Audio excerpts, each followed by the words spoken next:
अस्सलाम वालेकुम। पाकिस्तान के अंदर अभी यानी कि इलेक्शन की आमद हो गई है और जो खबर थी कि इलेक्शन डिले होगा और मार्च अप्रैल में होगा वो खबर तकरीबन दुरुस्त लग रही है। अभी हो सकता है कि आगे भी कोई नई स्टोरी आ जाए, लेकिन जो हुकूमत कंटिन्यू होगी वहां पर जो अंदर मामला ये आप कह लें कि जो कुछ भी बदमाशी हुई वो उसको छोड़ देते हैं हम।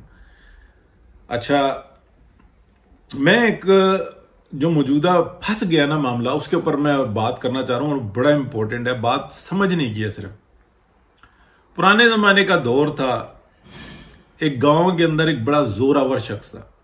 अच्छा, जो गांव का चौधरी था वो भी उसका बड़ा जो था ना डरता भी था, एहतराम भी करता था, क्योंकि उसको अपनी इज्जत की पड़ी हुई थी। क्योंकि चौधरी से तो वो बहुत ताकतवर था, लेकिन फिर भी चौधरी जो था ना चौधरी था।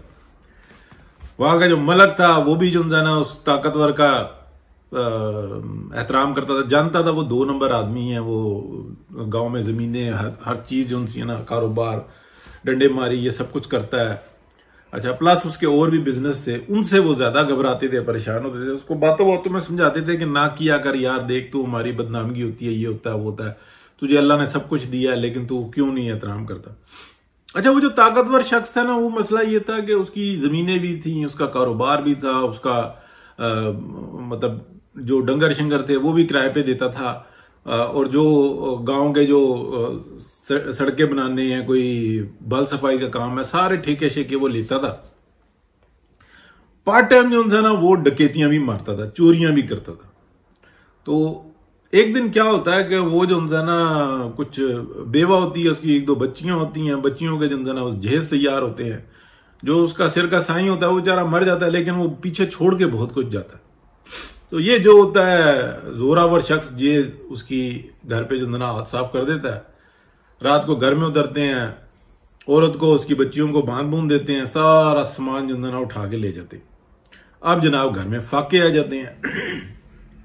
सूरत हाल क्या हो, कणक भी गया, मकई भी गई, और जनाब जो जेवर था वो भी गया, फर्नीचर भी ले गए, हर शाही ले गए। अब वो जोरावर आदमी जो होता है ना, उसकी हवेली पे सब कुछ पड़ा हुआ होता है। तो लोग जो है ना बहुत रोते हैं कि यार बहुत ही अच्छा आदमी था, वो बेचारा मर गया, अब ये पीछे बेवा है, उसकी बच्ची है, अब उसका जहेज भी जो है ना ले गया, अब क्या बनेगा। अब उसकी शादी का वक्त आ रहा है बच्चियों की, तो क्या करेंगे। रोते पीटती हैं। वो कहती हैं कि यार सबको पता है कौन लेकर गया, सबके सामने वारदात हुई है। तो ये जो है ना, बहरहाल राणे, चौधरी, मलक सब जो है ना इकट्ठे होते हैं, कहते हैं यार चलते हैं उस शख्स के पास। वो उसको समझाते हैं कि खुदा खौफी जो है ना वो करवाते हैं कि बड़ा मामला खराब हो जाएगा।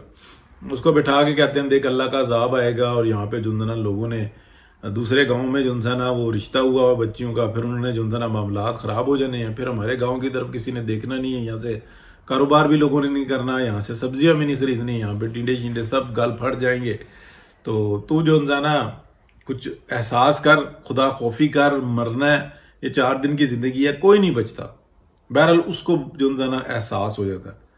तो एहसास हो गया ना, तो आप समझ लेंगे बिल्कुल पाकिस्तान वाली और इस गांव की सिचुएशन जो है ना वो एक जैसी सी है। वो कहता है बस ठीक है, कर लेते हैं कुछ। बहरहाल वो शाम का टाइम होता है, वो औरत भी आ जाती है। तो वो उससे जो है ना माफी मांगता है। वो कहता है अल्लाह के वास्ते मुझे माफ कर दे, बहुत गलती हो गई, बहुत जो है ना मेरे से जुल्म हो गया, मुझे नहीं एहसास था, ये 4 दिन की जिंदगी है, कल अल्लाह के सामने जो है ना चले जाना है। तो मैंने ये जो है ना बड़ी ज्यादती कर दी, ये बच्चियों का जो है ना जहेज ये उठा लिया, तुम्हारे घर का फर्नीचर उठा लिया, माल भी ले गया, दाने भी ले गया, अब तो तुम जो है ना लोगों की तरफ देख रहे हो, तो ये बहुत बड़ा मेरे से जुल्म हो गया, तुम मुझे माफ कर दे। वो कहती है चल मैंने तुझे माफ किया। वो कहता है चलो जी चोई साहब, अब मैं चला, इजाजत।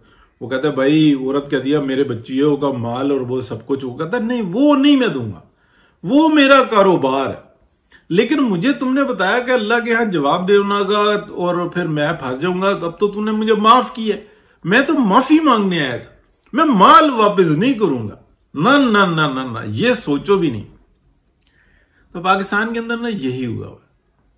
2018 का तजर्बा, दे मार कुटाई, जिसके हाथ जो लगा जनाब वो लूटा सियासतदानों में से, और ऑर्गेनाइज तरीके से जिससे जो हो सकता था ना वो उन्होंने जमीनों पे कब्जे अरबों की, कोई आपको जो ना इस डॉक्ट्राइन के अंदर कोई अरबों से कम का नहीं मिलेगा, करोड़ों वाला तो मिलेगा ही नहीं ना। एक सिंगल रुपया वापस करने के लिए नहीं तैयार कि इसको एक दिन की सजा मिले, इसको चपेड़ हो जाए, इसको कोई सजा, मतलब किसी तरह का। अब कह रहे हैं बस तुम हमें माफ कर दो और आगे चलो, तुम जरा जेल में जोर इकट्ठा कर लो, तो फिर 10-12 साल बाद देखेंगे। वो 10-12 साल छोड़ो, वो अभी तो साल भी नहीं गुजरा था, तो वो फिर गोडो बीच में।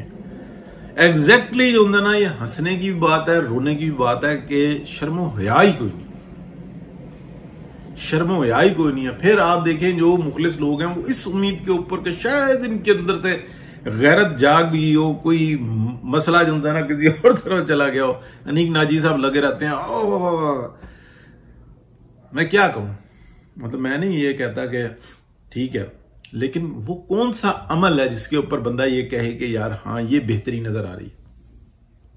हर मतलब आप मुझे एक सवाल का जवाब दे दें या खुद सोचे, अपनी जगह मतलब खड़ा करें, क्या फर्क था जनरल बाजवा में, जनरल फैज हमीद में और जनरल आसिफ गफूर में? जब ये डॉक्ट्राइन चली है, तीनों फ्रंट पे खेल रहे थे। किस तरीके से वता इज्जो मंतशा वता जिल्लो मंतशा, ठीक है, ये किसकी ट्वीट थी? किसी की जात पे कोई एक फर्क पड़ा है? एक रिटायर हो गया, दूसरा रिटायर हो गया, तीसरा अभी बैठा हुआ है अपनी जगह पे। रिटायर होने वाला एन के लगा के साथ में बैठा हुआ था और कह रहे हैं जनाब ये हो गया जी, खवारिज हैं जी, फलाना है जी, ढिमकाना है जी। अपने गिरेबान में जो था ना बिल्कुल मामला उसी तरह से ही। हम सियासत में नहीं आएंगे इस वक्त, हो क्या रहा, किसी से कुछ छुपा हुआ है। मतलब वो कौन सा हाइब्रिड प्रोग्राम था, मतलब ये फिर जो ना ये वापस आए, उनके साथ फिर वारदात डाल दी, भाई को भाई के सामने खड़ा कर दिया। उसने कहा चलो ठीक है, मैंने कमिटमेंट कर ली ना, मैं अपनी कमिटमेंट पे पूरा उतरूंगा। भाई साहब को तो शर्म ही नहीं आनी, तो उनकी तो सियासत ही इतनी है कि मैं अपने भाई की सियासत पे कब्जा कर लूं। टोटल सियासत यही है, मेरा भाई वापस ना आ जाए, भतीजी आगे ना आ जाए, टोटल सियासत ही है। और अगर किसी दिन बेबस हो गए तो वो कहेंगे हाँ मैं तो इसी तरह से ही था। मतलब समझदार है, लेकिन कहने का मतलब यह है मुजरिम को सजा मिले और ये आगे याद आओ कि नहीं जो करेगा फिर उसकी सजा यही है, ठीक है ना, निशान इबरत बने, अदरवाइज कुछ भी नहीं होना।